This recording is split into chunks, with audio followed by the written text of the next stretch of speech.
O God, be gracious to me, a sinner, and have mercy on me.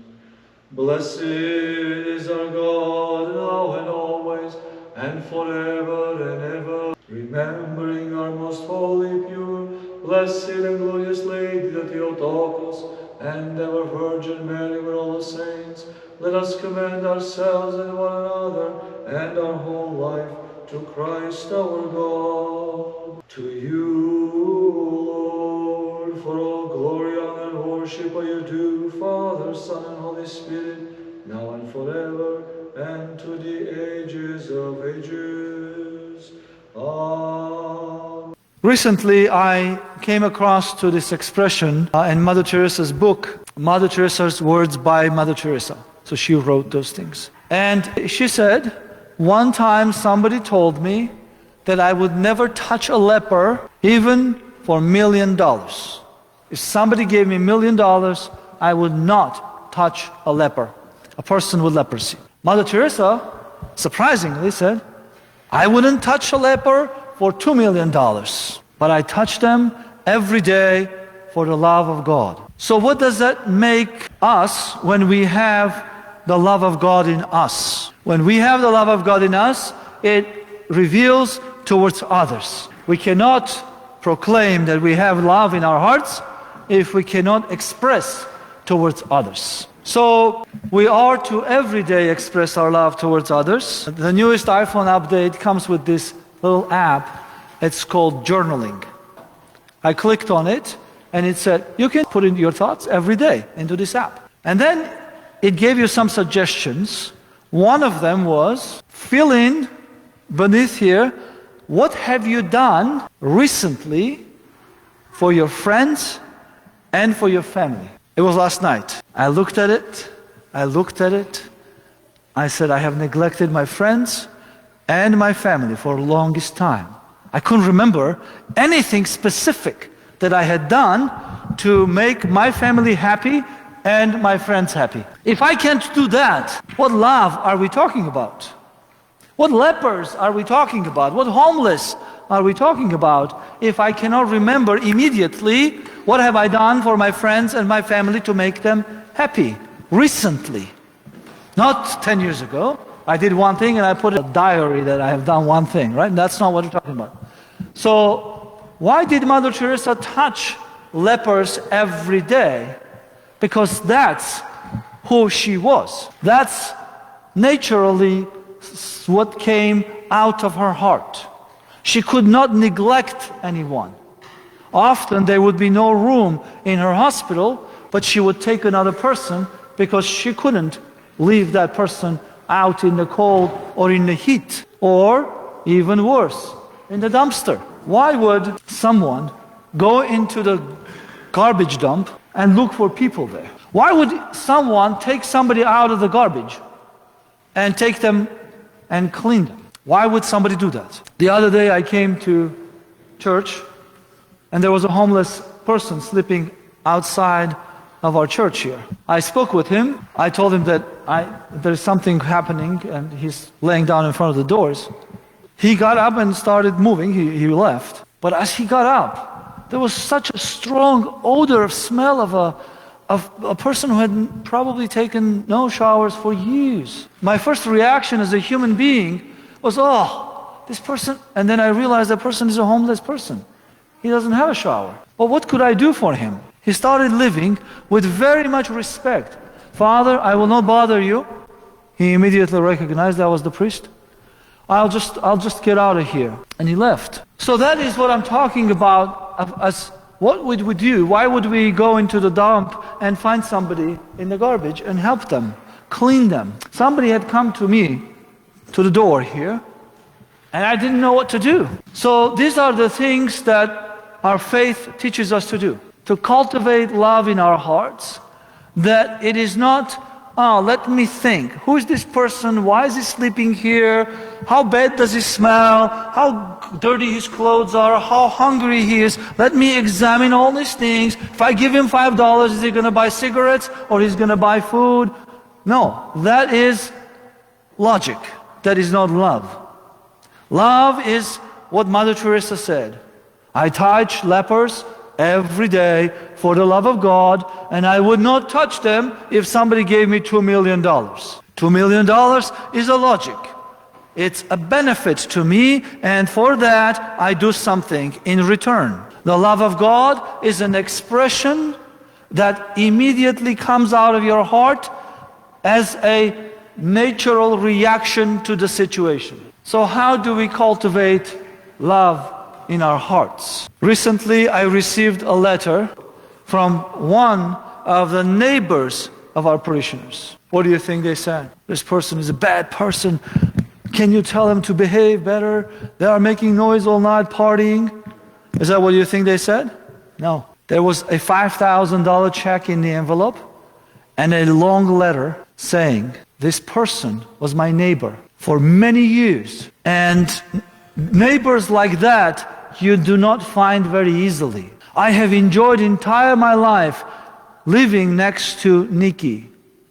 And I don't think I will ever meet another person such as this ever in my life. I'm sending you this $5,000 because I think the reason this person was such a good person is because of your church. Being a member of the Greek Orthodox Church in Somerville has created this human being that is beyond expression how good she is. And I want to support your church to create people like this more and more and more. That's the only way you can change the world, by cultivating love in people's hearts who bring that love to their neighbors. I was talking to Vangeli the other day about this. I jokingly said, when I die, I don't think you're going to get a $5,000 check from my neighbors. I don't remember doing anything good for them or for my friends or for my family to make them happy recently. But this woman made such an impression on all her neighbors that this Irish man who says in a letter, I'm Catholic, I'm not Orthodox, but I admire the Orthodox Church because of Nikki. And here's a donation to your church. That's not Mother Teresa in Calcutta. That's a 100-year-old woman living in our neighborhood who, like Mother Teresa said, took care of the poor here. When Mother Teresa was in New York, she was walking down the street between those skyscrapers. She looked around and said, there are more poor people here than in Calcutta. Not physically poor, these are all financiers and work in those offices, right?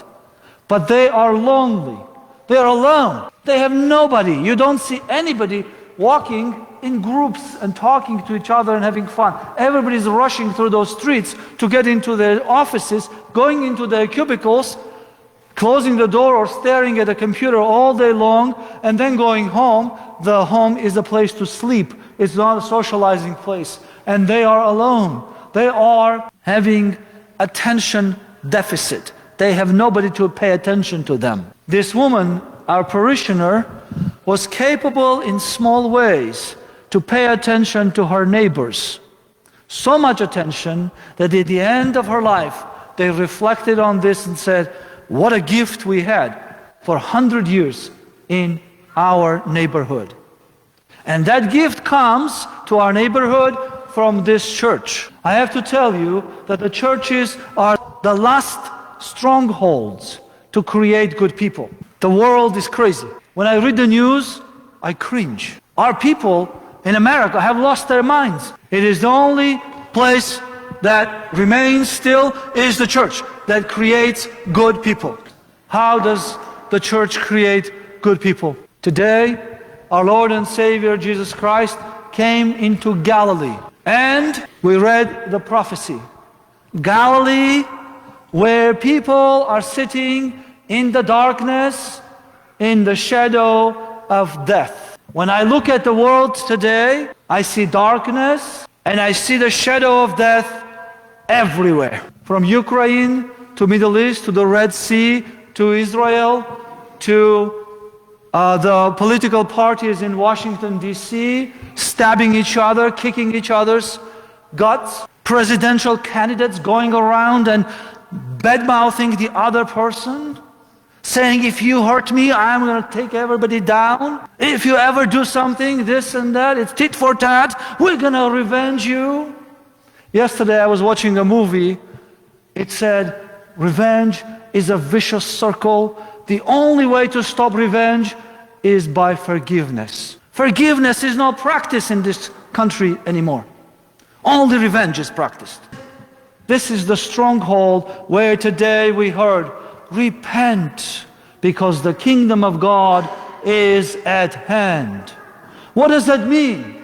The world is going towards crazy. You get out of the movement and go the other direction. Do not follow the lead of the politicians and idiots out there who are telling you to hate your brother. Love your brother like Mother Teresa loved. Love the lepers. Leprosy is now psychological, spiritual leprosy. We don't see lepers in the streets. Love the people who may harm you so that they will stop. Don't marginalize him. Don't call him the new neighbor. Don't look at him as he is a stranger. He is a human being that lives with us, and we as a community are to embrace him and love him, to shape him with love, not with revenge, not with hatred, not with suspicion, not with this and the other thing, but with love.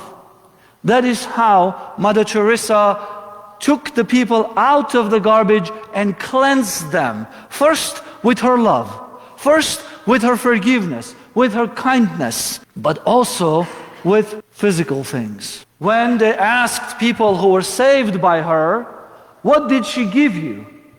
They didn't say food, they didn't say clothes, they didn't say bath. They said, she gave us our dignity. People act the way that they act in the world because they have lost their dignity. It is our job as Christians to shine the light of Christ into the darkness of Galilee, which is in our neighborhoods, and show people the value that they are, because they are in a darkness. They have no mirrors to reflect into and see how great they are, because they are created in the image and likeness of God. And that's what Mother Teresa means.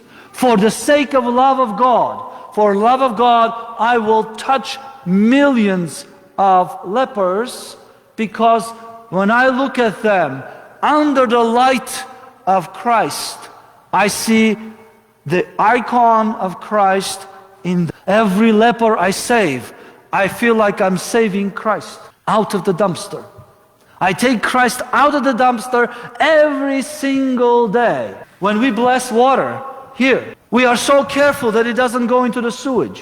When we bless the crosses, we burn them because they are blessed. Mother Teresa was finding men and women in the garbage. We don't put blessed crosses in the garbage, but we put humans in the garbage. We neglect humanity. We stab humanity. We revenge our brothers and sisters. We pay back for what they have done to us tenfold, so that they will never forget in their lives. We treat material things better. So let us go forth with love, with the blessings of Saint Basil, who was the first example of the Mother Teresas in this world, who came and helped the poor. He went around and restored human dignity, something that humans are poor more from than anything else in life. May the Lord bless you. Thank you.